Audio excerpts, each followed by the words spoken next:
Sandeep Kishan main లీడ్‌గా చేసిన 'super Subbu' అనే web series నెట్‌ఫ్లిక్స్‌లో స్ట్రీమ్ అవుతుంది. ఈ వెబ్ సిరీస్ ఎలా ఉందో ఈ వీడియోలో తెలుసుకుందాం. ఈ లోపల వీడియోనైతే లైక్ చేసి ఛానల్‌ని సబ్స్క్రైబ్ చేసుకోకుండా చూస్తున్నట్టయితే సబ్స్క్రైబ్ కూడా చేసుకోండి.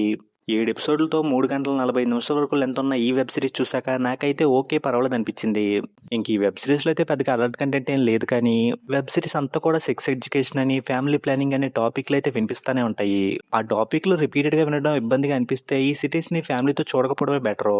ఇంక సిరీస్‌ని స్టార్ట్ చేయడం అయితే ఇంట్రెస్టింగ్‌గానే స్టార్ట్ చేశారు. ఆ ఊరికి సెక్స్ ఎడ్యుకేషన్ ఆఫీసర్‌గా వెళ్ళడం రిస్క్ అన్నట్టుగా చూపించారు. ఇంక అలాంటి ప్లేస్‌కి హీరో వెళ్లి ఎలా సర్వైవ్ అవుతాడు అనేలాగా ఇంట్రెస్ట్‌ని అయితే బానే క్రియేట్ చేశారు. ఇంక తర్వాత అయితే హీరో క్యారెక్టరైజేషన్‌ని అతని ఫ్యామిలీని ఇంట్రడ్యూస్ చేసి ఆ ఊరు వెళ్ళే వరకు తీసుకెళ్లే సిట్యుయేషన్ వరకు కూడా బాగానే చూపించారనిపించింది. ఇంకా ఆ ఊరికి వెళ్ళిన తర్వాత అయితే సీరీస్ ఇంకా బాగుంటదేమో అనుకున్నాను కానీ అంత ఇంట్రెస్టింగ్‌గా అక్కడ ఏం జరిగినట్టు నాకైతే అనిపించలేదు. ఫస్ట్ అయితే ఆ ఊర్లో వాళ్ళు అనుకున్నంత సీరియస్‌గా ఉన్నట్టు అనిపించలేదు. ఇంకా ఊరెళ్ళిన తర్వాత ఏవో కొన్ని సీన్స్‌ని, కొన్ని సిట్యుయేషన్‌లని క్రియేట్ చేసుకుంటూ సిరీస్‌ని అలా సాఫీగా ముందుకు తీసుకెళ్తున్నారే అనే ఫీలింగ్ అయితే వచ్చింది. ఇంకా అందులో భాగంగా కొన్ని క్యారెక్టర్‌లు, కొన్ని సిట్యుయేషన్‌లు ఎంటర్‌టైనింగ్‌గా ఉన్నట్టు అనిపిస్తాయి కానీ అందులోంచి వర్కౌట్ అవ్వాల్సినంత ఫన్ వర్కౌట్ అవ్వట్లేదే అనే ఫీలింగ్ అయితే వచ్చింది. కానీ ఓకే పర్వాలేదన్నట్టుగా సీన్స్ అయితే అలా వెళ్ళిపోతాయి.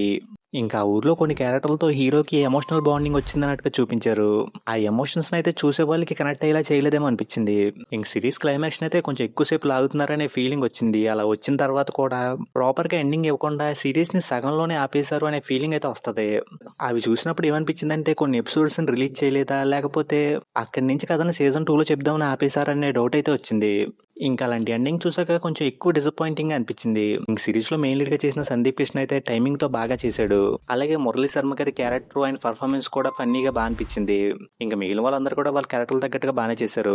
ఫైనల్‌గా సిరీస్‌లో కొంచెం ఇంట్రెస్టింగ్ అనిపించే పాయింట్‌ని పట్టుకొని కొన్ని ఫన్నీ సీన్స్‌ని, సిట్యుయేషన్‌లని క్రియేట్ చేసుకుంటూ సిరీస్‌ని అలా ముందుకు తీసుకెళ్తారు. ఆ సిట్యుయేషన్‌లో, ఆ సీన్‌లు అంత ఫన్నీగా ఉన్నట్టు అనిపించలేదు కానీ ఓకే పర్వాలేదు అన్నట్టుగా అలా వెళ్ళిపోతాయి. ఇలా ఉండే సిరీస్‌ని చూద్దాం అనుకుంటే ఈ సిరీస్‌ని అయితే ఒకసారి చూసుకోవచ్చు. ఇంక ఈ సిరీస్‌కి నేను ఇస్తున్న రేటింగ్ అయితే 2.5 ఔట్ ఆఫ్ 5. ఇంకా వీడియోని క్లోజ్ చేసే ముందు అయితే వీడియోని లైక్ చేసి ఛానల్‌ని సబ్స్క్రైబ్ చేసుకోకుండా చూస్తున్నట్టయితే సబ్స్క్రైబ్ కూడా చేసుకోండి.